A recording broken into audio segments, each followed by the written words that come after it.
శ్రీ దత్తాత్రేయ మహాత్మ్యం. త్రిమూర్తుల అవతారమైనటువంటి శ్రీ దత్తాత్రేయుడు హిందూ పురాణాలలో అత్యంత పవిత్రమైనటువంటి మహాత్ముడు. బ్రహ్మ విష్ణు మహేశ్వరుల సమేత రూపంగా అవతరించిన ఈ మహాయోగి అద్వైత తత్వానికి యోగ మార్గానికి ప్రతీక. అలాంటి దత్తాత్రేయుడి యొక్క జన్మ కథను ఇప్పుడు తెలుసుకుందాం. జాగ్రత్తగా వినండి. ముందుగా అత్రి మహర్షి మరియు అనసూయ దంపతుల గురించి తెలుసుకోవాలి. పూర్వకాలంలో అత్రి మహర్షి అని గొప్ప తపస్వి ఉండేవాడు. ఆయన బ్రహ్మ యొక్క మానస పుత్రుడు, సప్తఋషుల్లో ఒకడు. అత్రి మహర్షికి అనసూయ అనే పతివ్రత భార్య. అనసూయ అంటే అసూయ లేనిది అని అర్థం. ఆమె తన ప్రాతిపత్య శక్తికి సాత్వికతకు మూడు లోకాలలోనూ ప్రసిద్ధి చెందింది. అత్రి మహర్షి మరియు అనసూయ దంపతులు త్రిమూర్తులను తమ సంతానంగా పొందాలని గొప్ప తపస్సు చేశారు. వారి తపస్సుకు సంతోషించినటువంటి బ్రహ్మ విష్ణు మహేశ్వరులు వారి ఆశ్రమానికి వచ్చారు. ఇది ఇలా ఉండగా సరస్వతి లక్ష్మి పార్వతీ దేవతలు అంటే వీరే త్రిదేవిలు అనసూయ పాతివ్రత్యం గురించి విన్నారు. ఆమె ప్రతిభతా శక్తి ఎంత గొప్పదో పరీక్షించాలని అనుకున్నారు. ఈ త్రిదేవిలు తమ భర్తలను అనసూయని పరీక్షించమని ప్రేరేపించారు.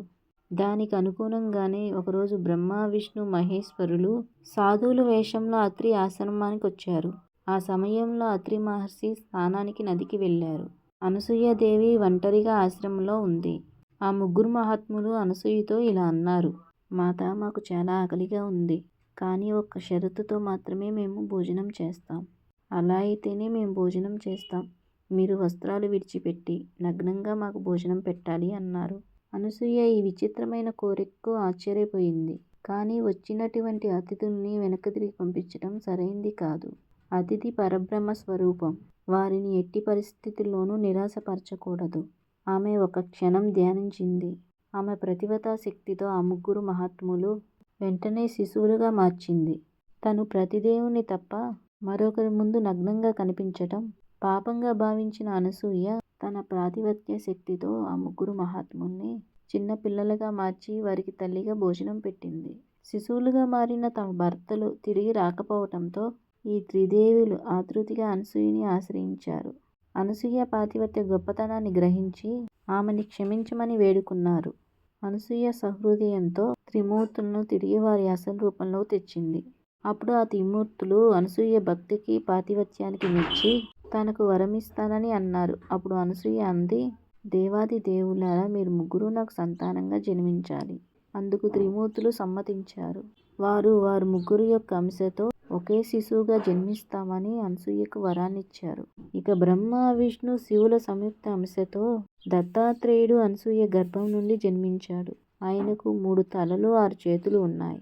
3 తలలు కూడా త్రిమూర్తులను సూచిస్తాయి.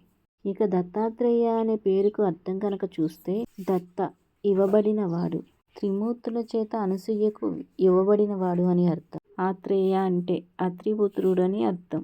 మరి ఈ దివ్యమైనటువంటి ఈ దత్తాత్రేయుడి స్వరూపం కనుక చూస్తే దత్తాత్రేయుడు సాధారణంగా ఈ విధంగా వర్ణించబడతాడు. శారీరక లక్షణాలు: 3 తలలు బ్రహ్మ విష్ణు మహేశ్వరులకు ప్రతీకలు. 6 చేతులు, వెనక 4 కుక్కలు. అంటే ఈ 4 కుక్కలు కూడా 4 వేదాలకు ప్రతీక. ఓ గోవు గోమాతకు ప్రతీక. ఒక వృక్షం కింద కూర్చుంటాడు. మరి అతని చేతిలో ఉన్న వస్తువును చూస్తే శంఖం, అది విష్ణువు నుంచి.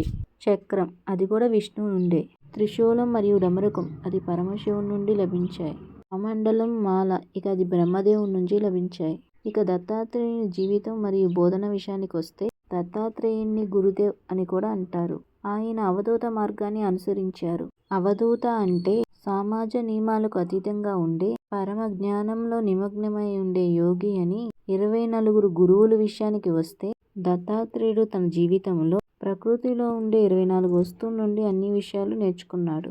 భూమి సహనం మరియు క్షమ, వాయు స్వేచ్ఛ మరియు నిర్లిప్తత, వాటిని 24 గురువులు అంటాడు. అవేమిటంటే ఆకాశం వ్యాప్తి మరియు విశాలత, జలం పవిత్రత మరియు శుద్ధత, అగ్ని తేజస్సు ప్రకాశం, చంద్రుడు స్థిరత్వం మధ్య మార్పు, సూర్యుడు అన్నిటి నుండి సారం తీసుకోవటం, కపోతం అంటే పావురం, అతిగా ప్రేమించటం వల్ల కలిగే బాధ, అజగరం దొరికిన దానితో సంతృప్తి, సముద్రం గాఢత మరియు స్థిరత్వం, పతంగం ఇంద్రియ విషయాల ఆకర్షణ ప్రమాదం. తేనెటీగ సంగ్రహం చేయటం. ఏనుగు స్త్రీల ఆకర్షణ వల్ల కలిగే హాని. తేనె సేకరించేవాడు పరుల శ్రమఫలాలను అనుభవించటం. జింక శబ్దానికి ఆసక్తి వల్ల హాని. చేప రుచి వల్ల ప్రమాదం.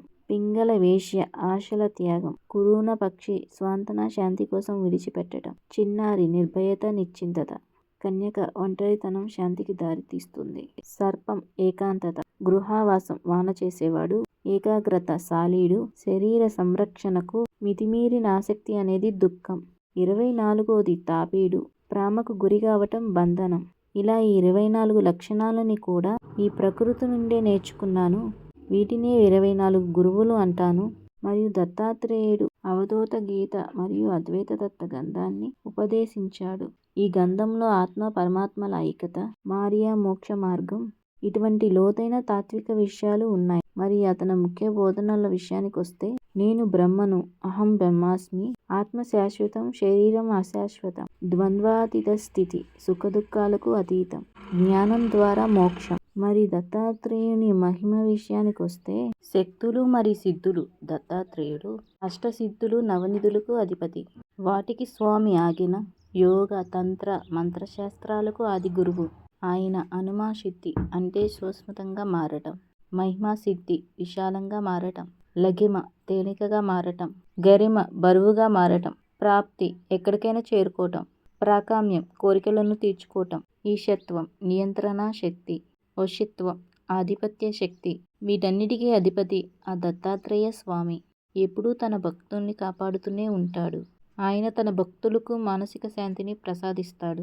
ఆర్థిక సమస్యలను పరిష్కరిస్తాడు. భూతపేత బాధలను తొలగిస్తాడు.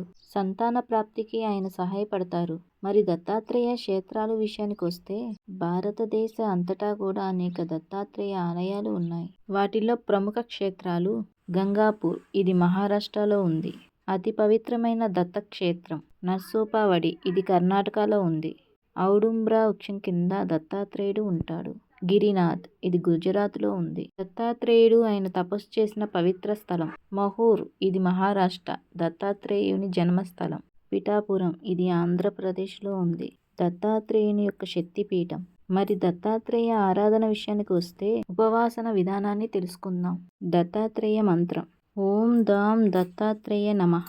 దత్తగాయత్రి మంత్రం. ఓం దిగంబరాయ విద్మహే యోగేశ్వరాయ ధీమహే తన్నో దత్తః ప్రచోదయాత్. పూజా విధానం. మార్గశిర పౌర్ణమి అంటే దత్త జయంతి. ఇది ప్రత్యేకమైనటువంటి దినం. గురువారం దత్తాత్రేయుని పూజకు అత్యంత శుభకరం.